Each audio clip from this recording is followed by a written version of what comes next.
হিন্দু ধর্মাবলম্বীদের সবচেয়ে বড় অনুষ্ঠান দুর্গাপূজাকে ঘিরে সারা দেশের মতো ঢাকা শহরেও হিন্দু ধর্মাবলম্বীদের অন্যতম তীর্থস্থান ঢাকেশ্বরী মন্দিরে চলছে নানা আয়োজন। তারই ধারাবাহিকতায় সনাতন ধর্মাবলম্বীরা যাতে তাদের এই আচার অনুষ্ঠান সুন্দরভাবে সম্পন্ন করতে পারে, এজন্য বাংলাদেশ জাতীয়তাবাদী দল বিএনপির অন্যতম সংগঠন স্বেচ্ছাসেবক দলের নেতাকর্মীরা সনাতন ধর্মাবলম্বীরা যাতে তাদের এই ঢাকেশ্বর মন্দিরে যাতায়াত করতে পারে সহজে, এই জন্য তারা আইন শৃঙ্খলা বাহিনীর সাথে মিলে কিন্তু যাতে তাদের যাতায়াত সহজতর হয় এবং নির্বিঘ্নে তাদের পূজার কার্যক্রম সম্পন্ন করতে পারে, এজন্য বাংলাদেশ জাতীয়তাবাদী দল বিএনপির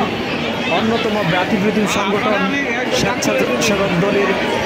কর্মীরা কিন্তু আইন শৃঙ্খলা বাহিনীর সাথে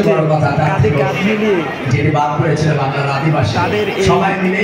আচার অনুষ্ঠান সুন্দরভাবে সম্পন্ন করার জন্য কাজ করে যাচ্ছেন। ইতিমধ্যে আমরা দেখেছি রাস্তাগুলো যাতে যানজট মুক্ত থাকে তার জন্য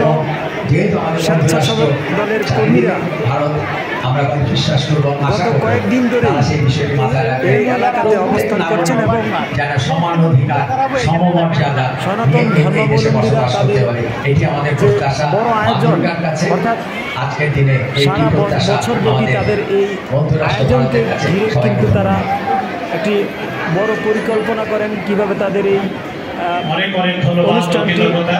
সুন্দরভাবে সম্পন্ন করবেন, কিভাবে তারা আনুষ্ঠানিকতা সম্পন্ন করবেন। মূলত এই কারণেই বাংলাদেশের বৃহৎ দল আপনারা জানেন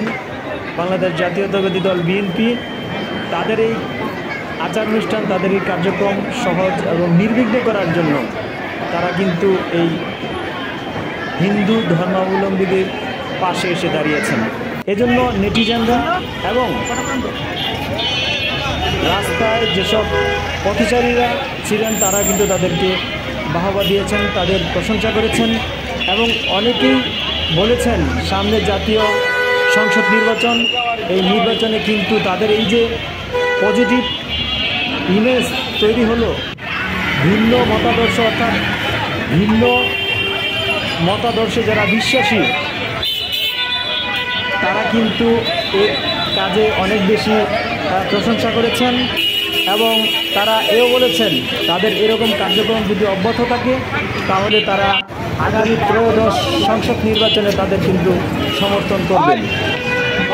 আমরা দেখি